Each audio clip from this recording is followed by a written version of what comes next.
അസ്സലാമു അലൈക്കും വറഹ്മത്തുള്ളാഹി വബറകാതുഹു.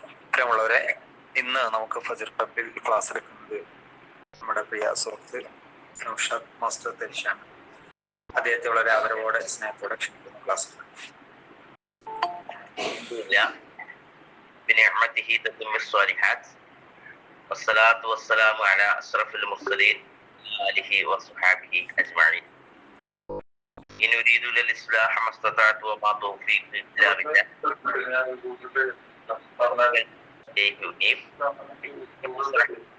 ويسر لي أمري واحلل عقدة من لساني يفقهوا قولي.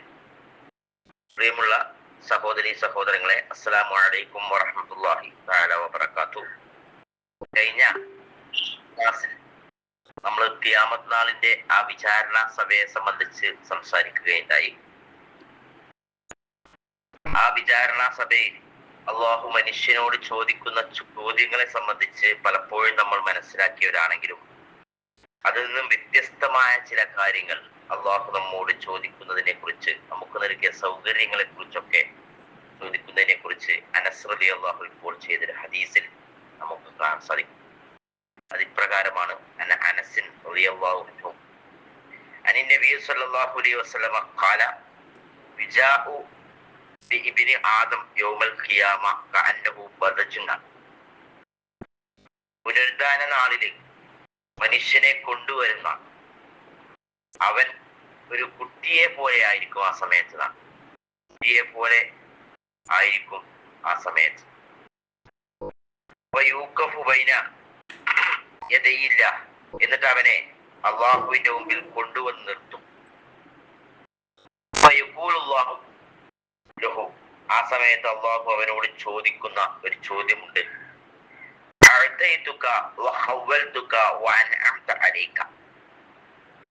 ഞാൻ നിനക്ക് നൽകിയ സൗകര്യങ്ങൾ, അല്ലെങ്കിൽ ഞാൻ നിനക്ക് ഒരുപാട് സൗകര്യങ്ങൾ ഒരുക്കി തന്നില്ലേ? അതുപോലത്തെ അലൈക്ക, നിനക്ക് ഒരുപാട് അനുഗ്രഹങ്ങൾ ചൊരിഞ്ഞു നൽകിയില്ലേ? ഒരുപാട് കാര്യങ്ങൾ നിനക്ക് നൽകുകയും നിനക്കൊരുപാട് സൗകര്യങ്ങൾ ഒരുക്കി തരികയും നിനക്കൊരുപാട് അനുഗ്രഹങ്ങൾ ചൊരിഞ്ഞു നൽകുകയും ചെയ്തിരുന്നില്ലേ?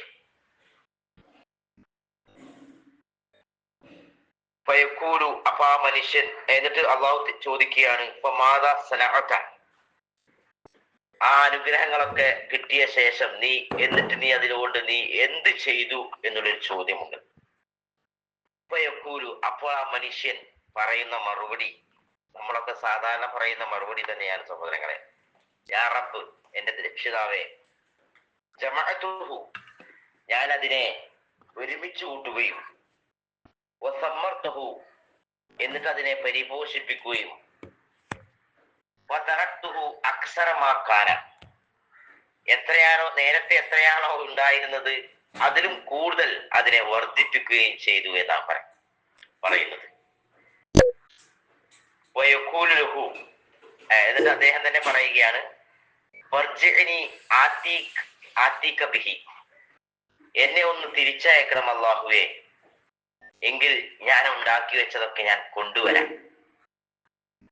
ഫയഖൂലു ലഹു, അവനോട് അള്ളാഹു ചോദിക്കുന്ന ചോദ്യം, അപ്പോൾ അള്ളാഹു ചോദിക്കുകയാണ്,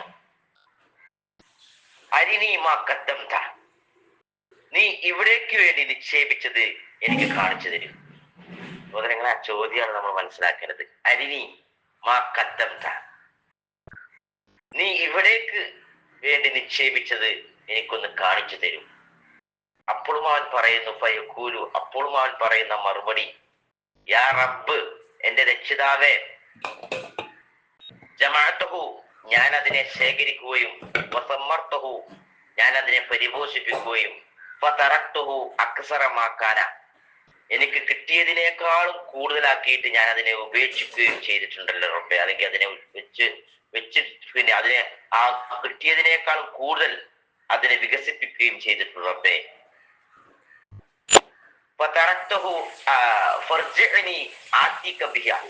അതുകൊണ്ട് എന്നെ ഒന്ന് തിരിച്ചേക്കൂ, ഞാനത് കൊണ്ടുവരാം. എന്നാൽ ആ മനുഷ്യൻ ഒരു നന്മയും, അതായത് പരലോകത്തിന് വേണ്ടി ഒരു നന്മയും കാലെ കൂട്ടി ചെയ്തു വെച്ചിട്ടില്ലാത്തവനാണെന്നാണ്. അള്ളാഹു ചോദിക്കാൻ ഒരു മനുഷ്യനെയാണ് വിളിച്ചിട്ട്, സഹോദരങ്ങളെ, അപ്പൊ ഒരു നന്മയും അദ്ദേഹം പരലോകത്തിന് വേണ്ടി ചെയ്തു വെച്ചിട്ടില്ല. ദുനിയാവിൽ അദ്ദേഹത്തിന് കിട്ടിയ സൗകര്യങ്ങള്, അനുഗ്രഹങ്ങള്, അള്ളാഹു നൽകിയതിനെ അദ്ദേഹം പരിപോഷിപ്പിക്കുകയും അതുപോലെ തന്നെ അതിനെ വികസിപ്പിക്കുകയും അതിനെ ഒരുമിച്ച് ശേഖരിച്ചു വെക്കാനൊക്കെ അദ്ദേഹത്തിന് കഴിയുമായിരുന്നു. പക്ഷേ അള്ളാഹുവിന്റെ ഒരൊറ്റ ചോദ്യമാണ് അദ്ദേഹത്തെ നരകത്തിലേക്ക് എത്തിച്ചതെന്നാണ്. അതിനുശേഷം പറയുന്നത് അതാണ്, എവിടെ ഈ പരലോകത്തിന് വേണ്ടി, എനിക്ക് വേണ്ടി, ഈ ലോകത്തിന് വേണ്ടി, ഇവിടേക്ക് വേണ്ടി നിക്ഷേപിച്ചത് എനിക്കൊന്ന് കാണിച്ചു തരുന്നു. പക്ഷെ അദ്ദേഹം ഒന്നും പരലോകത്തിലേക്ക് വേണ്ടിയിട്ട് കാലെ കൂട്ടി ചെയ്തു വെച്ചിട്ടില്ലായിരുന്നു സഹോദരങ്ങളെ. അവരൊറ്റ കാരണം കൊണ്ട് പരലോകത്തിലേക്ക് വേണ്ടി ഒരു നന്മയും കാലെ കൂട്ടി വെച്ചിട്ടില്ലാത്ത ആ മനുഷ്യനായതുകൊണ്ട് തന്നെ അതിലാണ് അവന്റെ നരകത്തിലേക്കാണ് കൊണ്ടുപോകുക. സഹോദരങ്ങളെ, ഒന്ന് ആലോചിച്ച് നോക്കണം. നമ്മുടെ ബാലൻസ് നമ്മൾ എവിടേക്കാണ് വെക്കുന്നത് എന്ന് ആലോചിച്ച് നോക്കണം. ദുനിയാവിൽ നമ്മൾ ബാങ്ക് ബാലൻസ് അതിങ്ങനെ വർദ്ധിപ്പിക്കാനുള്ള ശ്രമത്തിലായിരിക്കും. പക്ഷെ പരലോകത്തേക്ക് എന്തെങ്കിലുമൊക്കെ ബാലൻസ് ആക്കിയിട്ടുണ്ടോ എന്നുള്ളൊരു ചോദ്യമാണ്. അള്ളാഹു എന്നെ കാണേണ്ടത് ഒറ്റ കാര്യമുള്ളൂ, ഈ ലോകത്തിന് വേണ്ടിയിട്ട്, ഇവിടേക്ക് വേണ്ടിയിട്ട് നിക്ഷേപിച്ചത്, കാലെ കൂട്ടി വെച്ചത് അതെനിക്ക് കാണിച്ചുകൊണ്ടാണ്, നിക്ഷേപിച്ചു വെച്ചത് കാണിച്ചുകൊണ്ടാണ് ചോദിക്കുമ്പോ, സഹോദരങ്ങളെ, ഞാനും നിങ്ങളും എന്താണ് എടുത്ത് കാണിച്ചു കൊടുക്കാനുള്ളത്, അല്ലെങ്കിൽ എന്താണ് ഞാനും നിങ്ങളും എടുത്ത് കാണിക്കാൻ തയ്യാറായിട്ടുള്ളത് എന്നൊരൊറ്റ ചോദ്യമാണ് അള്ളാഹുവിന്റെ റസൂൽ വിശാലമായ ഹദീസിലൂടെ നമുക്ക് പറഞ്ഞു തരുന്ന. സഹോദരങ്ങളെ, കൂടുതലൊന്നും പറയാൻ ആഗ്രഹിക്കുന്നില്ല. ഈ ഒരൊറ്റ ചോദ്യം പടച്ചറപ്പിന്റെ മുമ്പിൽ നിൽക്കുമ്പോ, എനിക്ക് ഈ ലോകത്തിന് വേണ്ടി നീ ഉണ്ടാക്കി വെച്ചിട്ടുണ്ടല്ലോ, അതൊന്നും എനിക്ക് കാണിച്ചു കൊണ്ടുതാ എന്ന് പറയുമ്പോ, അള്ളാഹുവെ, ഞാൻ കുറെ പിന്നെ എല്ലാം ചെയ്തു വെച്ചിട്ടുണ്ട് സഹോദരൻ, അള്ളാഹുവെ ഇതാ എന്ന് പറഞ്ഞുകൊണ്ട് ആ നന്മകളുടെ പാണ്ടക്കത്തുക, അല്ലെങ്കിൽ ആ നന്മകൾ നമ്മൾ പിന്നേക്ക് വെച്ച മരണാനന്തരം 3 കാര്യങ്ങളാണല്ലോ നമുക്ക് ഉണ്ടാവുകയുള്ളൂ. അതൊന്ന് എടുത്തു കാണിക്കാൻ നമുക്ക് കഴിയുമെങ്കിൽ അത് മാത്രമേ പരലോകത്ത് സ്വർഗത്തിലേക്ക് നമുക്ക് വഴി തുറക്കുകയുള്ളൂ എന്നുള്ളതാണ്. അല്ലാതെ ദുനിയാവിൽ നമ്മൾ ശേഖരിച്ചതും പരിപോഷിപ്പിച്ചതും അതിനെ ഒരുമിച്ച് കൂട്ടിയതൊന്നും അള്ളാഹുവിനെ അറിയേണ്ടത് പോലുമില്ല. അത് എടുത്തുകൊണ്ടുവരാൻ പറഞ്ഞയക്കുമെന്ന് പറഞ്ഞപ്പോ അതിന് പോലും സൗകര്യം ഉണ്ടാവില്ലല്ലോ. ശുദ്ധ ഖുർആൻ തന്നെ അത് പറയുന്നുണ്ട്. അത് വേറൊരു വാക്കാണ് നാം പറയുന്നത്, അള്ളാഹു തന്നെ. ഞാൻ അവസാനിപ്പിക്കുകയാണ്. പരലോകത്തേക്ക് വേണ്ടിയിട്ടുള്ള നമുക്കുള്ള പിന്നെ പരലോകത്തിലേക്ക് വേണ്ടിയിട്ട് ഒരുങ്ങുവാൻ നമ്മൾ ഓരോരുത്തരും അതിനെ നിക്ഷേപിക്കുവാൻ ശ്രദ്ധിക്കണം. ഒരു മിനിറ്റാണ് നമുക്കുണ്ടെങ്കിൽ ആ മിനിറ്റ് നമുക്ക് നന്മയ്ക്ക് വേണ്ടി അത് ഉപയോഗപ്പെടുത്താൻ കഴിയുമ്പോൾ മാത്രമേ വിശ്വാസി, ഒരു ബുദ്ധിമാനായ വിശ്വാസിയാവുകയുള്ളൂ, യഥാർത്ഥ വിശ്വാസിയാവുകയുള്ളൂ. തിരിച്ചറിവ് ഉണ്ടാവണമെന്ന് മാത്രം ഓർപ്പിക്കുന്നു. അതൊക്കെ നമുക്ക് തോഫീക്ക് നൽകിയിട്ട് നോക്കുമാറാവട്ടെ. അസ്സലാമു അലൈക്കും വറഹ്മത്തുള്ളാഹി തആല വബറകാതുഹു. സുബ്ഹാന റബ്ബിക റബ്ബിൽ ഇസ്സത്തി അമ്മാ യസിഫൂൻ വസ്സലാമുൻ അലൽ മുർസലീൻ വൽഹംദുലില്ലാഹ്. ശുക്രൻ, ജസാക്കുമുല്ലാഹ് ജസാ. അള്ളാഹു നമ്മയ്ക്ക് അനുഗ്രഹിക്കുമാറാവട്ടെ. ഇന്ന് നമുക്ക് നസീഹ് നൽകിയ ബഹുമാനനായ നൗഷാദ് സാഹിബിന് ഹൃദ്യമായ നന്ദി. അള്ളാഹു അദ്ദേഹത്തെയും കുടുംബത്തെയും അനുഗ്രഹിക്കട്ടെ. റബ്ബ് ചോദിക്കുമ്പോൾ തൃപ്തിയോടുകൂടി റബ്ബിന്റെ മുമ്പിൽ പുഞ്ചിരിച്ച് മറുപടി പറയാൻ കഴിയുന്ന സജ്ജനങ്ങളിൽ അള്ളാഹു നമ്മെ എല്ലാവരെയും ഉൾപ്പെടുത്തി അനുഗ്രഹിക്കുമാറാവട്ടെ. ആമീൻ. അസ്സലാമു അലൈക്കും.